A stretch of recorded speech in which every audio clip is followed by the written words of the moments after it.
मध्य प्रदेशमधलं सिवनी जिल्ह्यातील केवलारी तालुक्यातली ही गोष्ट आहे। तिथल्या एका बाईला साप चावला, जिचं नाव होतं द्वारकाबाई, आणि साप चावल्यावर ती मेली। मेल्यावर तिचा नैसर्गिक मृत्यू झाला आणि तिच्या फॅमिलीला सरकारी मदत मिळाली। नंतर ती परत जिवंत झाली। पुन्हा तिला साप चावला, ती पुन्हा मेली, मग ती पुन्हा जिवंत झाली। असं एकूण 29 वेळा घडलं।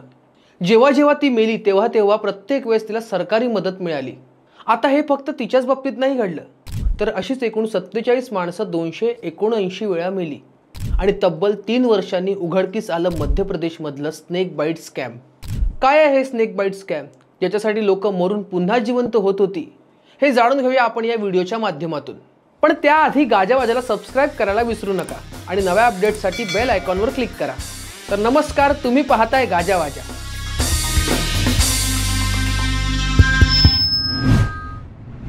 मध्य प्रदेशातला बराचसा ग्रामीण भाग हा दाट जंगलांनी वेढलेला आहे।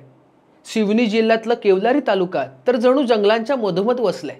इथे सापांचं प्रमाण इतकं आहे की दरवर्षी जवळपास हजारो लोक सापाच्या चाव्याने मरतात। याच गोष्टीचा विचार करून मध्य प्रदेश सरकारने 1990 साली एक योजना आणली। जर कोणाचा साप चावल्याने, पाण्यात बुडून किंवा विजेच्या धक्क्याने मृत्यू झाला तर त्याच्या कुटुंबाला 4 लाख रुपये मदत म्हणून मिळतात। आता प्रश्न पडेल की सुरुवातीला सांगितलेली गोष्ट आणि या योजनेचा काय संबंध? तर संबंध असा आहे की 2018 साली या योजनेचा गैरवापर करायला सुरुवात झाली। सुरुवातीला आपण ज्या द्वारकाबाई बद्दल ऐकलं, मुळात अशा नावाची कोणतीच बाई त्या गावात अस्तित्वात नव्हती। तरी सुद्धा ती कागदोपत्री मरत होती आणि पुन्हा जिवंत होत होती। असं चक्क 29 वेळा घडलं आणि फक्त द्वारकाबाईच नाही तर 47 लोकांनी असंच 279 वेळा मृत्यू अनुभवला। प्रत्येक वेळी त्यांच्या खात्यात 4 लाख रुपये जमा होत होते। 2018 ते 2022 या कालावधीत खोटे कागदपत्र दाखवून एकूण 11 करोड 26 लाख रुपयांचा घोटाळा केला गेला आणि ही रक्कम वेगवेगळ्या खात्यात जमा झाली। तर आता हे सगळं घडवून कोण आणत होतं? तर या घोटाळ्याचा मास्टरमाइंड होता सिवनीच्या तहसील कार्यालयातला एक क्लार्क सचिन दहायत। त्याने खोटी कागदपत्र तयार केली, बनावट मृत्यू दाखवले आणि 47 लोकांच्या नावाने 279 वेळा सरकारी मदत घेतली। ही रक्कम त्याने आपल्या नातेवाईक आणि ओळखीच्या लोकांच्या खात्यात ट्रान्सफर केली।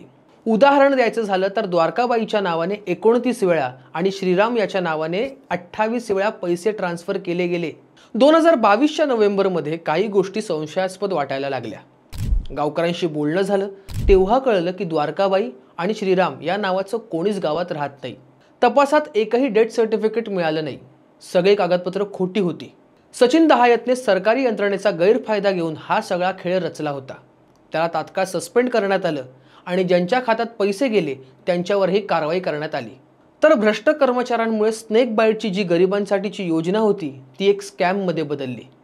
ही माहिती तुम्हाला कशी वाटली आम्हाला कमेंटमध्ये नक्की सांगा। अशाच इंटरेस्टिंग गोष्टी जाणून घेण्यासाठी गाजावाजाला लाईक, शेअर, फॉलो आणि सबस्क्राइब करायला विसरू नका।